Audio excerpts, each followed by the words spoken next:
क्या बोलते हैं गेमर लोग, आप लोग बच्चों को बिगाड़ने के लिए क्या लेके आए भाई? है पहले ही हम लोग वीडियो गेम से दुखी हैं। कौन बोलेगा पहले? नीता जी आप बताएंगे, दर्शील आप बताएंगे? मैं एक बात बताना चाहूँगी कि इंडिया में आज गेमिंग जो है वो $2.2 बिलियन की इंडस्ट्री है और यहाँ पे कई सारे बच्चे जो है जो अपना प्रोफेशनल करियर यहाँ पे बना रहे हैं और बहुत कमा रहे हैं, करियर बना रहे हैं and it is a very secured career. वो होता है ना, हम माँ बाप हमेशा बोलते हैं कि पढ़ाई पे ध्यान दो, बिजनेस स्टार्ट करो या कोई प्रोफेशन करो, लेकिन आज माँ बाप भी रियलाइज़ कर रहे हैं कि गेमिंग की ये जो दुनिया है, जो इंडस्ट्री ग्रो हो चुकी है इंडिया में, जैसे कि बाकी कंट्रीज़ में भी ये ग्रो हो चुकी है, तो वहाँ पे आप करियर बना सकते हैं and it is very secured. तो इस दुनिया पे हमारी कहानी है, ऑब्वियसली फिक्शन कहानी है, लेकिन ये दुनिया में ये जो 6-7 कैरेक्टर्स है, जो बच्चे हैं, वो कैसे अपना मकाम बना रहे हैं, ये कहानी उनके बारे में। आपकी जो पहली फिल्म थी तारे ज़मीं पे, उसमें भी मोरलेस यही बात थी कि बच्चे जो चाहते हैं वो करना चाहिए उनको, उसी तो आप इसी चीज़ को रिप्रेजेंट करते हुए आगे बढ़ रहे हो। 100%। हाँ, मैं बहुत छोटा था उस उम्र में जब मैंने वो फिल्म की थी और मुझे आधा कुछ समझ में भी नहीं आया था, लेकिन जैसे मैं ग्रो हो रहा था ये मुझे समझ में आने लगा कि एंड में मैं जो काम करता हूँ एज एन एक्टर, वो ऑडियंस से कनेक्ट करना, उनको एक छोटा सा एक मैसेज देना और उनको वो एक पैसा वसूल एंटरटेनमेंट प्रोवाइड करना। जैसे आपने अभी मजाक में कहा कि हम बच्चों को बिगाड़ने के लिए बना रहे हैं, लेकिन ऐसी बिल्कुल बात नहीं है, क्योंकि हमारे शो में इनफैक्ट ओपनिंग जो पहले 2 एपिसोड है वो यही दिखाता है और थ्रू आउट दिखाता है कि कैसे पेरेंट्स और उनका जो बेटा है, जो कि कैरेक्टर मैं प्ले करता हूँ रघुशा, हम दोनों के बीच में कैसे एक डिसएग्रीमेंट होती है विद रिगार्डिंग गेमिंग। क्यों मुझे ये करनी चाहिए, क्यों मुझे नहीं भी करना चाहिए। तो ये शो ऐसा नहीं है कि किसी को बिगाड़ता है, ये शो इनफैक्ट आपको बहुत ही एक एंटरटेनमेंट तरीके से समझाता है कि किस तरीके से गेमिंग आपके लिए बहुत अच्छा भी हो सकता है, एक करियर ऑप्शन हो सकता है, एक स्किल बेस्ड चीज़ हो सकती है, और दूसरा ये कि आपको पता होना चाहिए कि इस गेमिंग के बाहर की भी एक दुनिया है जहाँ पर आप जीते हो, आपके लाइफ लेसन्स होते हैं, उतार चढ़ाव देखने मिलते हैं। सो फॉर मी वही एक प्रोजेक्ट था जो मेरी आंखों में, मतलब मैं सोचता था कि यार कौन सा ऐसा कुछ मैं कर पाऊँ जिससे मैं लोगों को कुछ यूनिक, कुछ हटके भी प्रोवाइड कर पाऊँ।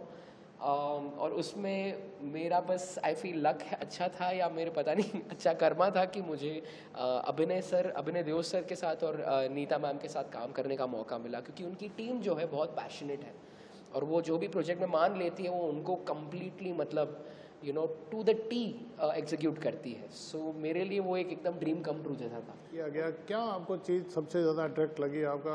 हमने देखा भी जो गेमर लोग में आपने, मैं खुद एक गेमर रहा हूँ बचपन से। ओके। मैंने बहुत मेरा टाइम वेस्ट किया है गेमिंग पार्लर्स में, और मेरे कॉलेज लेक्चर बंक करके मैंने बहुत टाइम यहाँ पर स्पेंड किया है। लेकिन नॉट ओनली दैट, क्योंकि मैं एक ऐसा कैरेक्टर प्ले कर रहा हूँ जो गेमिंग करता है, लेकिन इसमें 2 चीज़ें थी। एक तो जो स्टोरी है ये एक्चुअली कहानी बताती है आपको जो लोग गेम करते हैं उसकी। अभी ये सारे जो लोग हैं इंडिया के अलग अलग जगह से आए हैं, एक महाराष्ट्रियन है, एक साउथ इंडियन है, एक नॉर्थ इंडियन है, एक पंजाबी है। ये सारे कैरेक्टर कैसे एक टीम जुट बनकर एक कंपटीशन जीतने के लिए क्या करते हैं। उतार चढ़ाव तो आते हैं, जैसे मैंने आपको बताया, बहुत सारी problem, end moment problem, unexpected चीज़ें आती हैं। तो अब ये मोमेंट में करते क्या हो। तो ये तो मेरे लिए बहुत ही एक इंस्पायरिंग चीज़ बन जाती जब मैं पढ़ रहा था तब कि यार ये ऐसा होता है हम सभी के लाइफ में। इनफैक्ट ये शो अब रिलीज होकर करीब आई थिंक 2 हफ्ते हो चुके हैं और सभी लोगों से यही रिस्पॉन्स आया कि लोग कैसे बात करते हैं कि यार ये तो हमारे लाइफ के जैसा है, यार ये हमारे रिलेट हुआ है लोगों को। सो मेरे लिए वो एक था कि ये सारा कुछ एक गेमिंग पर्सपेक्टिव से आपको दिखाया जा रहा है। So that was the unique part for me. और दूसरा चीज़ सर ये था कि इसमें हम गेम को लाइव एक्शन में लेके आए। आप अगर ट्रेलर में देखोगे तो कि हमने नॉट ओनली गेम खेली है बट हमने गेम को जिया है।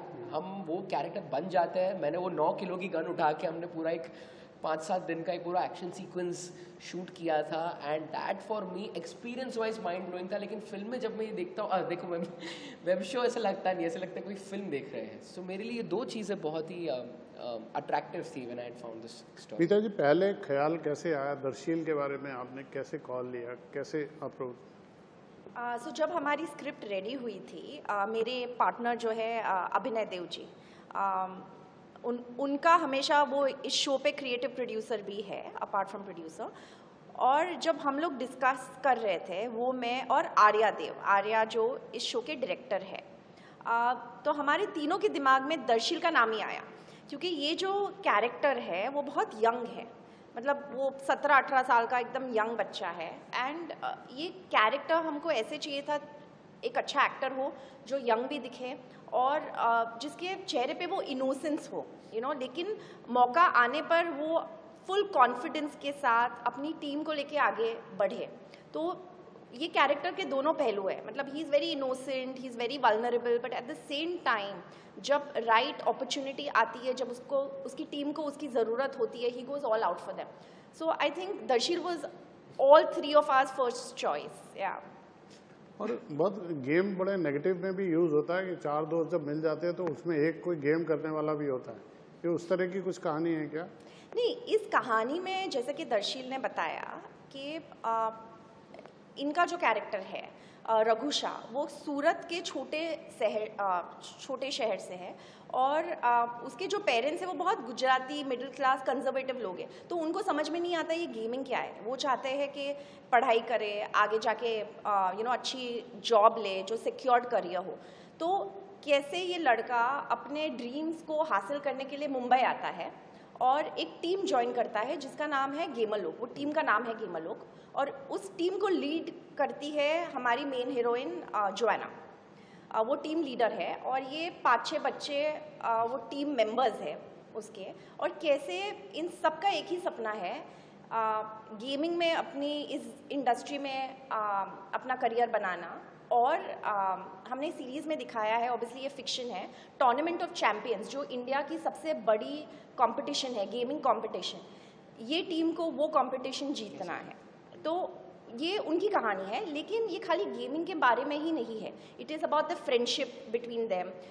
हर एक किरदार का एक बैक स्टोरी है, अपने पेरेंट्स के साथ क्या रिलेशनशिप रहा है उनका, एक दूसरे के साथ उनका क्या कॉमराडी है, इसमें लव एंगल भी है, आप देखेंगे जब आप सीरीज देखेंगे। So it has got a lot of emotions apart from gaming. Sir real life में कोई एक्सपीरियंस है कि 4-5 दोस्तों में कोई एक गेमर होता है और वो थोड़ा टाइम बाद सुनो लेटर एक्सपोज हो ही जाता है? हाँ बिल्कुल सर, मैं इसलिए हंस रहा हूँ क्योंकि वो एक बंदा मैं ही होता हूँ ज़्यादातर ग्रुप में।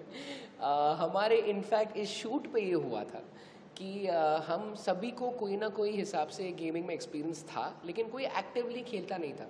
और हमारे लिए गेमिंग के लिए मोबाइल फ़ोन रहता है, क्योंकि आज के ज़माने में बहुत हाई टेक गेम्स आने लग गए, तो हम ट्रैवल कर रहे होते हैं तो हैंडहेल्ड में मोबाइल फ़ोन ईजी पड़ जाता है। तो जब मैंने सभी को बताया कि मैं गेमर रहा हूँ, तो उनको फर्स्ट हैंड एक्सपीरियंस देने के लिए मैंने उनसे गेम्स डाउनलोड करवाए। और फिर ऐसा वक्त आ गया जहाँ पर हम सभी सेट पर सिर्फ गेम खेल रहे थे, और फिर एक आधा दिन हमने डांट भी खाई है हमारे डायरेक्टर सर और हमारे प्रोड्यूसर साहब से, लेकिन वो एक ही दिन हुआ, फिर उसके बाद हम कंट्रोल में आ गए।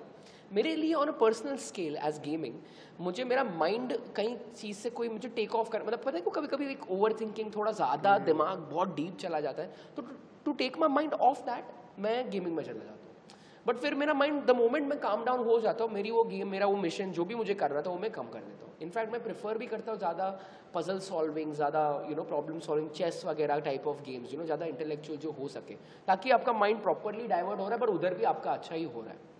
सो या दैट्स व्हेन आपने जब ये कहा तो मैं 1 साल पहले चला गया, एग्जैक्टली 1 साल पहले हमने इसकी शूटिंग के बीच में थे हम। चलिए, wish you all the best, आपकी गेमर लोग सब लोगों को पसंद आए। हमसे बात करने के लिए शुक्रिया। Thank you so much. Thank you so much.